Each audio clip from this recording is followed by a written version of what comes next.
अस्सलाम स्टूडेंट्स, मैं माजिद अली, आपका कंप्यूटर टीचर, आपका ऑटोकैड का टीचर। आज ऑटोकैड के लेक्चर नंबर 16 के साथ आपकी खिदमत में हाजिर हूँ। तो स्टूडेंट्स, आज हम जानेंगे अपना मज़ीद ऑटोकैड का काम। ऑटोकैड के अंदर जो बाकी की मज़ीद ऑप्शंस आ रही है वाली, इनका यूज़ कैसे किया जाएगा, तो उनको स्टार्ट करता हूँ आपके साथ जी।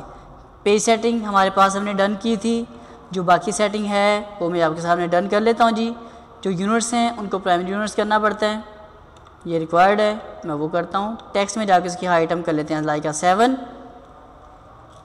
और अलाइन विद डिमेंशन लाइन किया। तो ये अभी तक वो कहता है कि इसका स्केल कौन सा आ रहा है जी, यहाँ से ये हो गया, यहाँ से ये आ गया, नीचे वाला उसका इंचज़ में नहीं आ रहा। अच्छा ऊपर सॉरी, इसको 0 था, वही रहने देते हैं, मिस्टेक, माय मिस्टेक। इसको आपने जो बेसिकली ये वाला एरिया आ रहा है, आपने जो चेंजिंग करनी थी वो चेंजिंग करनी यहाँ पर लें जी। जो चेंजिंग होनी है बेसिकली वो तो आपकी आनी है यहाँ पर। 7 इंच हो गया ये, अलाइन विद डिमेंशन लाइन हो गया, ओके कर देता हूँ। इसे अब कर देता हूँ क्लोज़। 2 सेटिंग होगी, तीसरी सेटिंग यहाँ पे कर देते हैं और अपना काम करते हैं स्टार्ट। तो आज हम ये देखेंगे जी अपने काम में ये नीचे वाले टूल्स क्या काम करते हैं। मुझे भी नहीं पता क्या काम करते हैं, देखते हैं क्या काम करते हैं।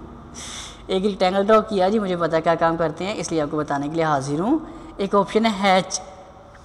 हैच अप्लाई करने के लिए बेसिकली यूज़ इसका आगे जाके आएगा, सिर्फ यूज़ करके दिखा रहा हूँ, लेकिन यूज़ इसका आगे जब हम बनाएंगे ना, कोई घर बनता है उसका एलिवेशन बनाए जाते हैं, front elevation, side elevation, sections, वहाँ जाके इस हैच का काफ़ी ज़्यादा यूज़ होता है। तो एक मैं रेक्टेंगल जस्ट 5x5 का ड्रॉ करके सिर्फ समझाने के लिए कर रहा हूँ काम, ताकि वहाँ मुझे जाके समझाना ना पड़े जी। आकर 5 फीट बाय 5 फीट जी, एंटर किया, जी enter, A enter, zoom all. H की उसकी हैच की छोटी एच है, छोटी कह रहा हूँ, हैच की शॉर्ट की एच है। मैंने एंटर प्रेस किया। प्रेस करने के बाद आपने क्या कर देना है, यहाँ इसके आ रहे हैं ये वाले स्विचेस, जो आपको स्टाइल अच्छा लगे। ये मुख्तलिफ किस्म के स्टाइल्स आ रहे हैं, ये हमारे पास अदर प्री डिफाइंड आ रहे हैं। मुझे टाइलों वाला स्टाइल पसंद आ गया, ये वाला। मैंने इस हैच के स्टाइल को चूज़ किया, ओके किया। कहते हैं जी कहाँ लगाना है, मैं कहता हूँ ऐड टू पिक पॉइंट, इसके अंदर लगाना है। एंटर किया। इसको मैं कहता हूँ जी प्रीव्यू दिखाओ, अच्छा बनेगा कैसा। वो कहते हैं जी इस तरह बनेगा। देखिए 2D में टाइलें लगी नज़र आ रही है आपको। स्केप कर देते हैं, ऐड पिक पॉइंट करता हूँ मैं इसको, ज़रा क्लिक करेंगे। देखिए ज़रा दोबारा बता रहा हूँ आपको, एच एंटर किया, हैच, आपने ऐड टू पिक पॉइंट किया, यहाँ क्लिक कर दिया तो आपको उसके अंदर क्लिक हो गया। उसके बाद आपने इसकी होती है स्केल और एंगल, ये इसका समझ आ गई ना स्विचेस की। स्विचेस में मुझे जैसे ये टाइल्स थी, मैंने यही चूज़ की, ओके किया। प्रीव्यू करूँगा, यहाँ नज़र आ गया। मैं स्केप करता हूँ और सेटिंग वही कंटिन्यू रह रही है। यहाँ पर टाइल्स का वो स्टाइल आया, यहाँ से मैं इसका स्केल खुद से लिख देता हूँ। मैं कहता हूँ स्केल इसकी आकर अपने पास 2। अब प्रीव्यू दिखाओ जी क्या आएगा। देखो टाइलों में कितना टाइलों का साइज़ बड़ा बड़ा हो गया आपके पास आगे। कम करता हूँ मैं, ज़्यादा कम करनी है, 2 आ रहा। अब यहाँ करें पॉइंट लिखे, 0.50 कर लें जिसको, पॉइंट लगा के मैंने किया। अब प्रीव्यू किया, वो देखिए छोटी छोटी सी टाइलें आ गई। स्केप करता हूँ फिर से एक बार, और जो एक और ऑप्शन है उसका नाम है एंगल। मैं कहता हूँ इसको आप सेट कर दें लाइक 45 के एंगल के ऊपर एडजस्ट करें। अब प्रीव्यू आपको दिखाऊँ, ये देखिए टाइलों का स्टाइल किस एंगल में हो गया। तो ये इन्हें बोलते हैं हम लोग हैच। बाकी सॉफ्टवेयर में इसे हम पैटर्न बोलते हैं, क्योंकि पैटर्न होता है जो बार बार रिपीट हो रहा होता है। यहाँ पे इसका नाम है हैच, जो आपको मुख्तलिफ जगह पर 2D के अंदर दीवारें डिस्प्ले करने के लिए, लेंटर डला हुआ डिस्प्ले करवाने के लिए, इस तरह के मामलात के लिए ये ऑप्शन यूज़ करनी पड़ती है। तो इसलिए मैंने सोचा आपको यूज़ करके दिखा दूँ। फाइनल करने के लिए आप जब इसे ओके करेंगे तो ये आपका फाइनल हो जाएगा। नहीं चाहिए, इस पर क्लिक करके डिलीट करेंगे तो आपका हैच ख़त्म भी हो जाएगा। इसी तरह नीचे अपने पास लिखा आता है जी ग्रेडियंट। तो ग्रेडियंट में हमने क्या करना है जी, आकर आप अपने पास प्रेस करेंगे, सिंपल सी ऑप्शन है, एच को प्रेस किया मैंने हैच के लिए, और ये मेरे पास ग्रेडियंट ऑप्शन भी इधर एक्टिवेट हो जाएगी। 2 कलर सेलेक्ट कर लेता हूँ अपने पास, जो कलर आपको इसका अच्छा लगेगा उसे चूज़ करके यहाँ क्लिक करके एंटर किया, ओके किया। प्रीव्यू कर ले पहले चेक करने के लिए, ये कलर बन गया। सेम वो इसकी तरह इसमें भी एंगल आ रहा है जी आपके पास, आप इसे भी कहते जी 67 कोई भी एंगल दिया। प्रीव्यू करते हैं तो देखिए कलर की अपनी डायरेक्शन चेंज होगी। स्केप करके जो अगर पसंद आ जाए तो इसे ओके कर दें, नहीं पसंद आता तो इसे कैंसिल कर दें जी। सिंपल सी आसान सी बात है। क्लिक करता हूँ इसके अंदर। मुझे बस ये आपको सिंपल सी बताना ही था, डेल कर रहा हूँ, इसका मुझे ज़्यादा यूज़ नहीं है, जब ज़्यादा यूज़ करना पड़ता है, ग्रेडियंट कम होता है। रीजन काम की चीज़ है, यूज़ करके तो बतानी पड़ेगी आपको मुझे। क्या यूज़ है जी रीजन का, देख लेते हैं जी। अभी हम कहते हैं एक्स एंटर फॉर एक्सप्लोड, क्यों यूज़ करते थे? रेक्टेंगल क्या आ रहा है, यहाँ देख रहे हैं जुड़ा हुआ आ रहा है, एक्स एंटर से कहते हैं जी इसे एक्सप्लोड, मैं कहता हूँ इसको तोड़ दो, ये अलग लाइन, ये अलग लाइन, ये अलग लाइन। अगर आप जॉइन कमांड जे एंटर था अपने पास, जॉइन कमांड की शॉर्ट की जे एंटर जॉइन, आप इसको मतलब आप इकट्ठा भी सिलेक्ट कर लें, इनको सेलेक्ट करके ज्वाइन करना चाहते हैं, एंटर करते हैं तो सेलेक्ट करके देते हैं कि ज्वाइन हुआ, तो ज्वाइन नहीं होगा। तो अब हमारे पास हमें समझ आएगी कि रीजन कमांड क्या काम करती है, जिसकी शॉर्ट की अपने पास RAG एंटर कहता है सेलेक्ट ऑब्जेक्ट, वो ऑब्जेक्ट जो आपके पास रेक्टेंगल में है जिसे आप जोड़ना चाहते हैं उसको सेलेक्ट करें। मैं कहता हूँ जी ओके, अब मेरे पास ये है सिलेक्शन की, करने के बाद एंटर का बटन प्रेस किया। अब यहाँ आपको मैं दिखाऊँ तो जो रेक्टेंगल टूटा हुआ था उसने वापस उस रेक्टेंगल को जोड़ दिया। तो ये हमारे पास ऑप्शन है जिसका नाम है रीजन कमांड, सिंपल सी कमांड है।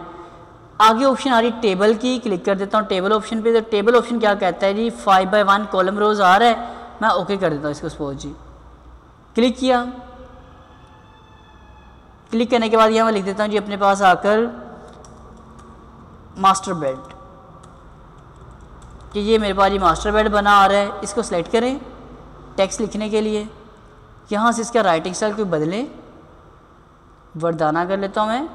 तो देखिए टेक्स्ट लिखा आ रहा है लेकिन नज़र ही नहीं आ रहा। मैं एक्स एंटर करता हूँ, SC एंटर स्केल, हमने SC एंटर स्केल की कभी कमांड सीखी थी।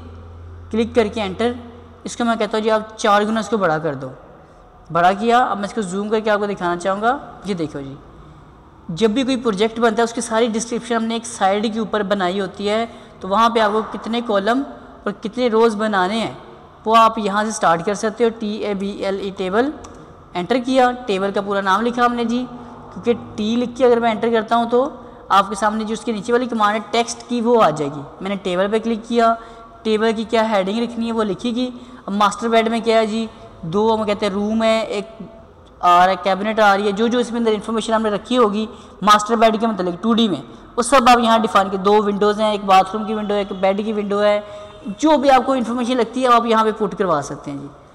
जो भी सेल आ रहा है उसके अंदर आप लिख सकते हैं जी अपने पास अपनी मर्ज़ी के मुताबिक। अब इनमें टेक्स्ट लिखा कैसे जाएगा, तो नीचे एक ऑप्शन आ रही है अपने पास टेक्स्ट की, जिसकी शॉर्ट की है T एंटर। जैसे ये ऊपर मैंने रूम बनाया हुआ है, इसको मैं आपको शो कर देता हूँ, Z एंटर, A एंटर। मैं कहता हूँ जी ये मेरा मास्टर बेड आ रहा है, ये मेरा TV लॉन्च है, कंप्यूटर रूम है, मेरी लाइब्रेरी है, इसके ऊपर टेक्स्ट भी लिखा डिस्प्ले करवाना है।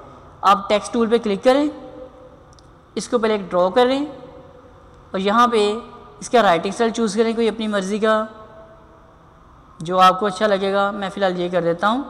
इसका साइज़ भी आप यहाँ से कर सकते हैं, जैसे मैंने पहले स्केल करके दिखाया था, आप यहाँ से करें। इसको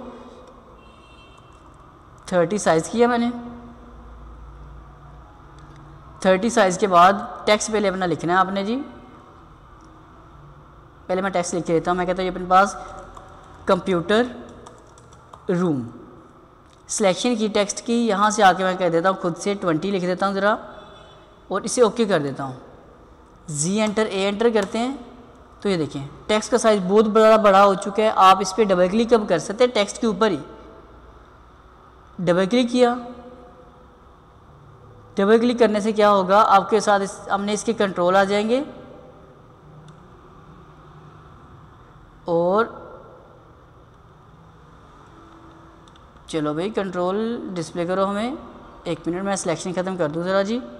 ये मेरा टेक्स्ट आ रहा है, इसके सिलेक्शन पॉइंट यहाँ बनती है बेसिकली। ये देखिए डबल क्लिक किया, उसने यूँ किया, मैं कंट्रोल ए कर लेता हूँ। कंट्रोल ए करने के बाद ये साइज़ उसने क्या, ये 8 फीट 8 इंच आ रहा है, तो मैं इसको बिल्कुल छोटा सा कर लेता हूँ। इतना ज़्यादा बड़ा मैंने 20 किया था, मैं कर लेता हूँ इसको जस्ट लाइक 9, इतना काफ़ी होगा, बहुत ज़्यादा बड़ा नहीं करते। सेलेक्ट किया, क्लिक करके 1/8 बहुत छोटा हो गया, तो मैं इसे कर देता हूँ यार 7 करके देखता हूँ क्या चाहता है ये मुझे। ये देखिए 7 किया, उसने कुछ माना, कुछ 5 करेंगे तो ये जैसे 2 लाइनों में आ रहा है आपका, आप इसको 1 लाइन में भी कर सकते हैं। आप इसके यहाँ क्लिक करके इसका ये पॉइंट आ रहा है, यहाँ क्लिक किया, क्योंकि अभी भी टेक्स्ट ये इधर से ज़्यादा बड़ा आ रहा है, आप इस पर डबल क्लिक करें। जैसे साइज़ बहुत बड़ा आ रहा है, मेरे पास 7 है, मैं कहता यार 7, क्योंकि 5 का तो बॉक्स है बोला, तो मैं छोटा कर देता, मैं कहता यार 3 काफ़ी होगा मेरे लिए। ओके करते हैं, तो ये देखें मेरे पास ये टेक्स्ट इसके अंदर लिखा आ चुका है। आप इसको जैसे मर्ज़ी अपनी जगह पे लिखवा सकते हैं जी। तो उम्मीद करता हूँ आपको ये सब ऑप्शन अब अप्लाई करनी आ चुकी होंगी। तो उसमें ज़िंदगी रही तो दोबारा AutoCAD के साथ आपका अब एक प्रोजेक्ट, एक कनाल का घर 2D में कैसे बनाया जाता है वो लेकर आपकी खिदमत में हाजिर हो जाऊंगा। तो सुन ज़िंदगी रही तो दोबारा मुलाकात करूंगा एक नए लेक्चर के साथ। अगर आपको ये लेक्चर समझ आया हो तो नीचे मुझे लाइक करके कमेंट्स करके बता दीजिएगा। और अगर कोई स्टूडेंट फर्स्ट डे हमारे इस चैनल के मेरे छोटे से अदारे टेक्नोलॉजी वर्ल्ड पे आया तो प्लीज़ में एडमिशन के तौर पे सब्सक्राइब लाजमी कर लीजिएगा। तो दोबारा मुलाकात करते हैं एक नए लेक्चर के साथ। तब तक के लिए आप सबको मेरी तरफ से जी अल्लाह हाफिज़।